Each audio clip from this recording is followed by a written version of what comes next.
Hi, Van Dickens here, pastor of the Monroe United Methodist Church. Welcome to our Bible study time. I invite us to begin with prayer. God of hope and mercy, we come to you today, opening our hearts for your instruction to us. Teach us your ways. Help us to better understand our lives when so much of life makes little sense. Give us eyes to see you, and we will worship you. We will praise your holy name, and we will give you the glory through Jesus Christ our Savior. Amen. Today we're going to be looking at Psalm 44, and I just want to brace you and hold on to your seats. I'll just leave it at that. You ready? Here we go. Psalm 44. To the leader of the Korahites, a maskil. This is instructions to the liturgical leader of worship. Remember that psalms were written to be sung by the congregation in various ways. Here we go. We have heard with our ears, O God. Our ancestors have told us what deeds you performed in their days, in the days of old. You with your own hand drove out the nations, but them you planted. You afflicted the peoples, but them you set free. For not by their own sword did they win the land, nor did their own arm give them victory, but your right hand and your arm, and the light of your countenance, for you delighted in them. You are my King and my God. You command victories for Jacob. Through you we push down our foes. Through your name we tread down our assailants. For not in my bow do I trust, nor can my sword save me. But you have saved us from our foes, and have put to confusion those who hate us. In God we have boasted continually, and we will give thanks to your name forever. Selah. Yet you have rejected us and abased us, and have not gone out with our enemies. You made us turn back from the foe, and our enemies have gotten spoiled. You have made us like sheep for slaughter, and have scattered us among the nations. You've sold your people for a trifle, demanding no high price for them. You have made us the taunt of our neighbors, the derision and scorn of those around us. You've made us a byword among the nations, a laughingstock among the peoples. All day long my disgrace is before me, and shame has covered my face. At the words of the taunters and revilers, at the sight of the enemy and the avenger, all this has come upon us. Yet we have not forgotten you, or been false to your covenant. Our heart has not turned back, nor have our steps departed from your way. Yet you have broken us in the haunt of jackals and covered us with deep darkness. If we had forgotten the name of our God, or spread out our hands to a strange God, would not God discover this? For he knows the secrets of the heart. Because of you, we are being killed all day long and accounted as sheep for the slaughter. Rouse yourself. Why do you sleep, O Lord? Awake, do not cast us off forever. Why do you hide your face? Why do you forget our affliction and oppression? For we sink down in the dust. Our bodies cling to the ground. Rise up, come to our help. Redeem us for the sake of your steadfast love. Wow. Now, is that a tough psalm or what? Goodness, it's a gut punch. It's unlike psalms that I have heard before. It's the first communal complaint that we find in all of the psalms. Up until now, it's been the complaint of an individual, and here the psalmist is speaking on behalf of all of the people. It's the cry of a scattered people. And I would agree with the commentators that it's probably not so much talking about those that are in Babylon, because there's ample scriptural reference that their suffering, their Babylonian captivity, the Israel's captivity, or Judah rather, was a result of the degradation of their community life and their lack of faith in God. But here the psalmist is making it dreadfully clear that they had not forgotten the name of their God. They had not worshipped a strange God. They were keeping the covenant. So I would say it probably happened sometime before the exile, during the monarchy. But it certainly, these are words that have been remembered all since then, including during the time of the Babylonian exile, and then much, much later to inform them centuries to come. It's a gut punch. The logic of the psalmist here is that he begins. It starts out fine. We have heard with our ears, O God, our ancestors have told us. And then the psalmist goes into detail about how God had won their battles in the past and had been their God and set them free and afflicted their enemies, and how God's right hand and arm had saved them, and the light of God's countenance was with them. And they praised their king, their God, for their victories. And the psalmist is recalling all the past greatness of their relationship with God, and how it was not their bow, it was God's hand, God's mighty arm that saved. And then that dramatic shift that I didn't see coming. First time I've read this. But the first time I read this, and maybe it's the first time for you, when you saw in verse 9, yet you have rejected us and abased us and have not gone out with our armies. So he's talking about all the past times when God has been with his people, and then it kind of sets up an argument, a logic. Why then aren't you here for us now? Is the cry of the psalmist. And here's the logic. God's favor in the past was marked by success in battle against their enemies. We must be in a great relationship with God. We are succeeding. But now we're lost. We're scattered. We're the derision of our enemies. They're taunting us. Therefore, what have we done to disgrace God? That's the logic. The psalmist here, and he goes between talking in the first person, talking about me, to the we, me and we. So it sounds like one person who is speaking on behalf of everyone, and yet at the same time claiming his own anguish over the situation. He says, all day long my disgrace is before me, and shame has covered my face. So he goes back and forth from voicing on behalf of everyone in the plural to claiming his own shame and sense of disgrace. Tough logic. The psalmist is wrestling, and maybe for the first time in depth that we find this, wrestling with a situation that Israel has not come to grips with up until now. And that is,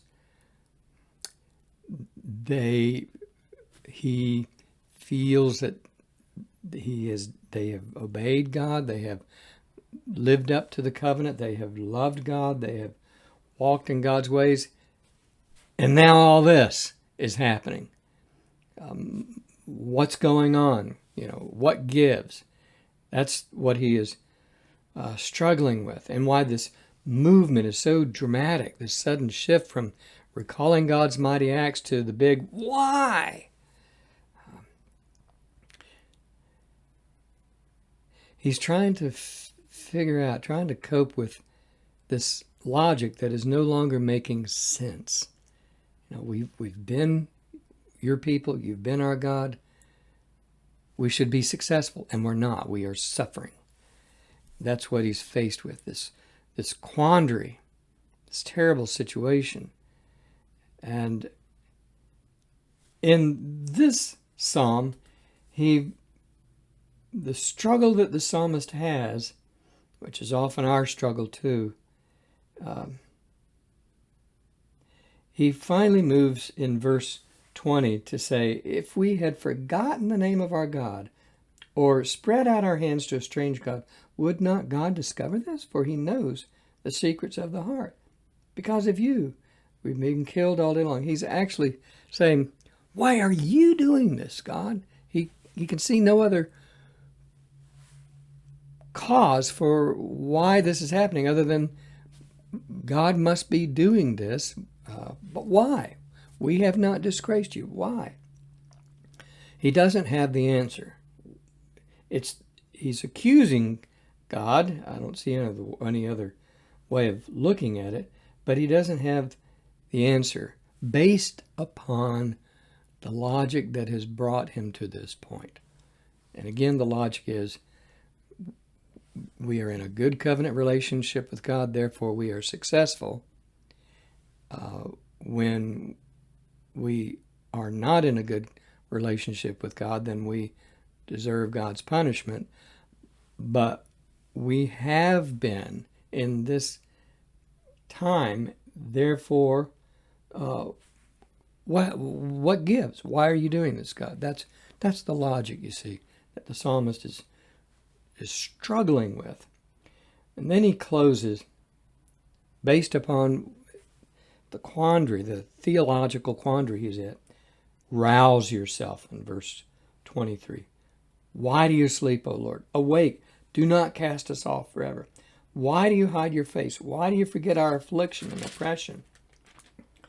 And it closes. Rise up, come to our help, redeem us for the sake of your steadfast love. He recalls for God's nature, God's character, steadfast love. Therefore, live up to your name, in other words, and deliver us. Save us.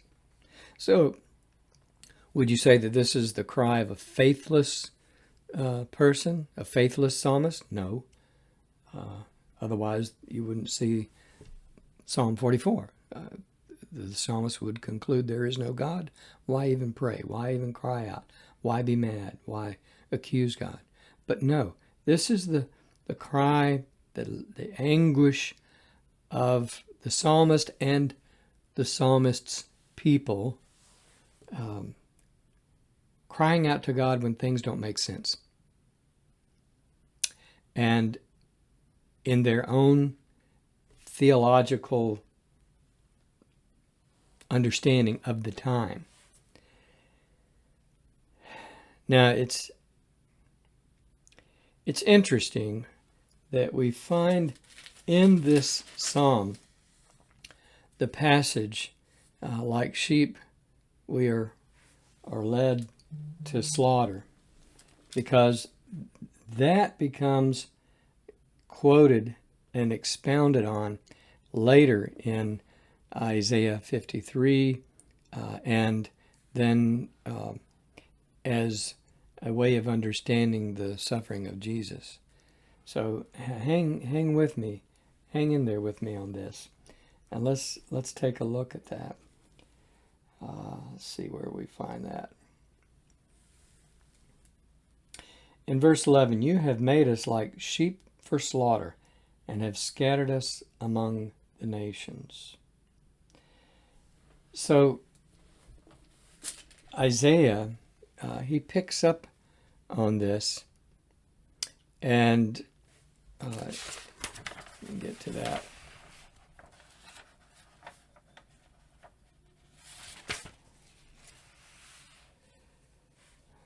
Let me see, I have it somewhere here.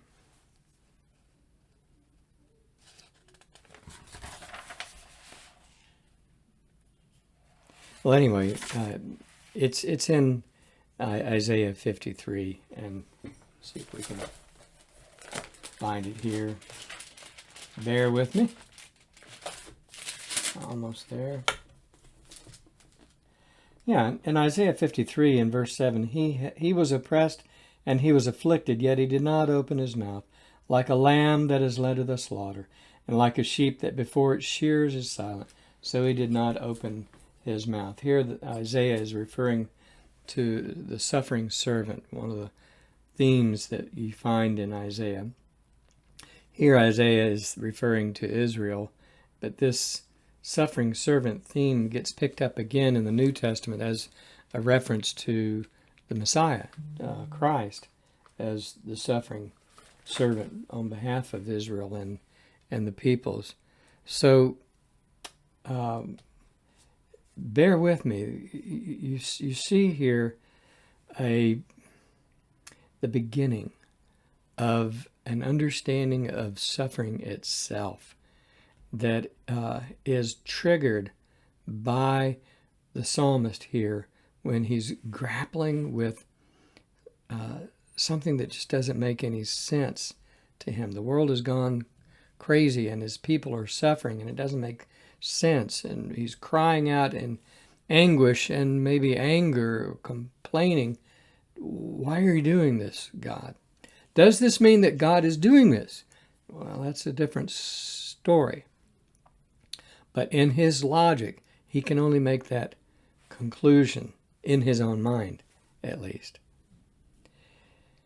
And then he, in faith, he says in his heart and in the psalm, God is not supposed to sleep.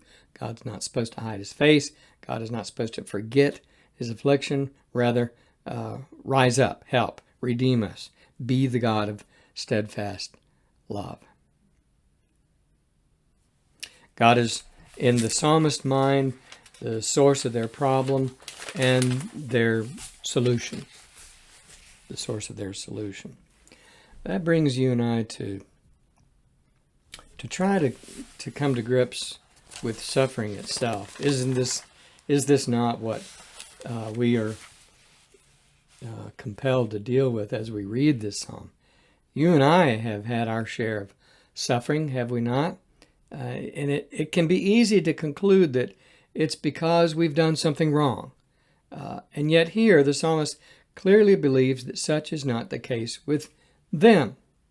They had neither forgotten God, nor had they violated the covenant. They had not worshipped a strange God, so what gives? You and I face a multitude of different sufferings, not the least of which is the suffering of the world lately with this virus. And some conclude, well, it must be God's judgment on us. We must have done something wrong. And yet here in Psalm 44, the psalmist is speaking and vouching for his people, saying, that's not the case. We have honored the covenant. Many of us have faced suffering and have wondered, what gives? I have worshipped the Lord. I have loved the God of hosts. I have done good to other people. I even give to the church. I'm a good person, and I trust that whatever goodness happens is not because of my strong right arm, but because of God's love. So what gives? Why all this suffering? Psalm 44 began Israel down a new path of rethinking suffering and the role of suffering. It didn't find its conclusion in Psalm 44, but it became the trigger, the beginning of thinking through suffering. And in time, Israel viewed suffering not so much as God's disfavor, but as an avenue for redemption, for the redemption of others. Not to say that God is causing suffering, but that through suffering, we can lift up God's goodness and love. It's an avenue. It doesn't mean that we are separated and alienated from God, but rather it can be a way in which we choose to live given the suffering and to honor God despite the suffering. How to use suffering for good. So Paul, the apostle, would say, I consider the sufferings of the present time to be nothing compared to the glory that's about to be revealed to us. Romans 8, verse 18. And then Jesus would say in Matthew 5, verse 10, Blessed are those who are persecuted for righteousness' sake, for theirs is the kingdom of heaven. Blessed are you when people revile you and persecute you and utter all kinds of evil against you falsely on my account. Rejoice and be glad, for your reward is great in heaven. For in the same way they persecuted the prophets who were before you. So here he is speaking not only of his own followers who later would suffer for the sake of the gospel and for Christ, but for all the prophets of Israel, including those that the psalmist is lifting, including those that were the prophets for the psalmist. Jesus is placing that suffering in a new light, redemptive suffering that wouldn't find expression had it not been for the psalmist in Psalm 44 who is agonizing over this very issue. Jesus, Christian faith, later Jewish martyrs, they realize that the suffering that the psalmist is lifting up is not suffering that is coming from God, even though the psalmist himself is pointing the finger at God. But they have come to see that suffering as expressed by Isaiah and the martyrs, the Jewish martyrs, and then later by Jesus and the Christian martyrs, is suffering that, in the words of Paul, is nothing compared to the glory. As long as we suffer faithfully and not use that suffering as proof that God has abandoned us, but rather that we are willing to bear that cross. We are willing to pick up our suffering and use it for good, trusting that it's not God's punishment on us, but it is simply something that we live through and rise above and continue to proclaim God's faith. Redemptive suffering. And that is what you and I are called to do today. Whatever the suffering may be. And that, although it doesn't make suffering a good thing, no suffering is good, it makes our choice of how we live in our suffering a very good thing, a holy thing, after the manner of Christ himself, who suffered and died, but did so for our sake. And that makes it redemptive. Well, go in peace, and may you find meaning in your life, however crazy that may be, the life itself, knowing that God's great steadfast love is always with us and will bring us peace. Go in peace. Bye now.